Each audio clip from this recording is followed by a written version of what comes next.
Driving licence કેટલું જરૂરી છે એ તો જ્યારે ટ્રાફિક પોલીસ પકડે ને ત્યારે જ ખ્યાલ આવે છે કે અરે યાર, જો આપણી પાસે લાયસન્સ હોત ને તો અત્યારે આપણે દંડ ન ભરવો પડે. બટ ડોન્ટ વરી, હવે તમે ઘરે બેસીને જ ડ્રાઇવિંગ લાયસન્સ માટે અરજી કરી શકો છો, જેના સ્ટેપ ખૂબ જ ઇઝી છે. તો ચાલો હું ખુશ્બુ તમને આજે જણાવી દઉં કે ઘરે બેઠા તમે ડ્રાઇવિંગ લાયસન્સ માટે કઈ રીતે એપ્લાય કરી શકો છો.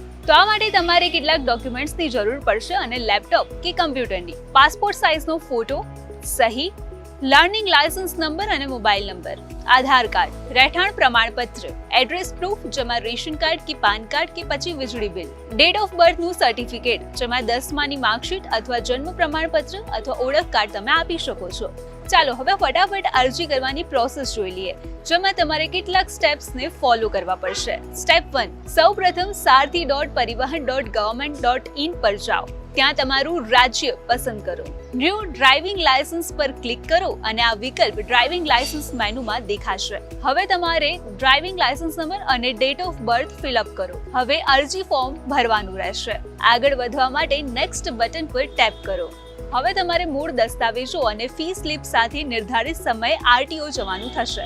તો આ ઇઝી સ્ટેપ્સને ફોલો કરો અને એજન્ટ વગર ઘરે બેઠા જ તમે એપ્લાય કરી શકો છો. આવી જ વધુ માહિતી માટે જોડાયેલા રહો ન્યૂઝ કેપિટલના ડિજિટલ પ્લેટફોર્મ સાથે.